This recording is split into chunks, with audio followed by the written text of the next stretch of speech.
So for my first example, I'm going to be looking at a data set of tic-tac-toe end games. So there are 9 features. The 9 features correspond to the different cells that can occur, or the different cells on a tic-tac-toe board. So those cells are top left, top right, middle left, middle middle, middle right, bottom left, bottom middle, and bottom right. And I'm interested in looking at what a sample observation from this looks like. So the class is true if X has won the game. And you can work out what this would look like. For instance, so X means that X has taken the cell. O means that O has taken the cell. And you also see B, which means blank. So let's look at this observation in row number 3. This observation in row 3 corresponds to the game that I've drawn here. And you can see that X has won in the top row, so it's true that X has won. So I'm interested in how important is the middle cell to winning for X. And I am getting that numerical information here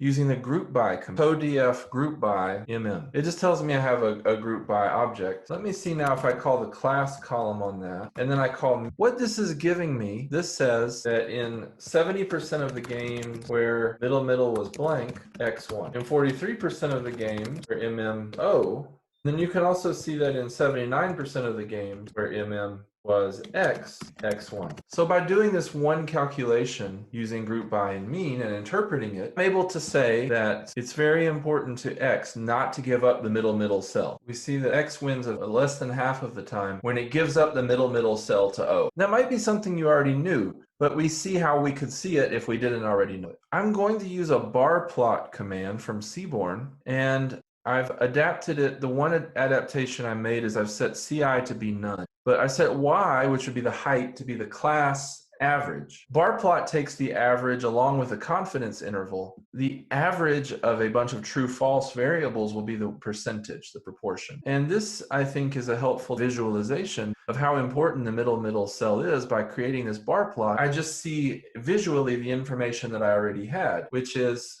and I could do that in a for loop. Originally, when I did this, I did that in a for loop just to create this same plot for all the different cells to look at the information. And then I thought about, well, how do I really want to organize this? And I was kind of struggling with it for a minute. So I had to draw it on paper. And I decided I actually want a grid. I actually want to see this same bar plot that I've created, but in the tic-tac-toe cell layout. And that took me a little while to figure out how to. I had to look and find the subplot option, and I actually found this great tutorial. I actually found this subplot tutorial, which I will share with you. And I just started looking and seeing, how does the syntax for creating subplots work? Now this took me 10 minutes to read before I found the examples. I wanted stacking subplots in 2 directions, and so I said, okay, this is what I want it to look like. So after I spent some time in the documentation, I ended up actually needing to do more code than I thought I would but what's happening here is I'm doing 2 for loops, and the 2 for loops create a cell name based on this list that I created here. So for instance, when I is equal to 0 and j is equal to 0, inside the loops, that's going to correspond to the top left column. And then each cell, I'm creating a bar. Now before I did this, I created 3x3 subplots. And the only thing that I did after bar plotting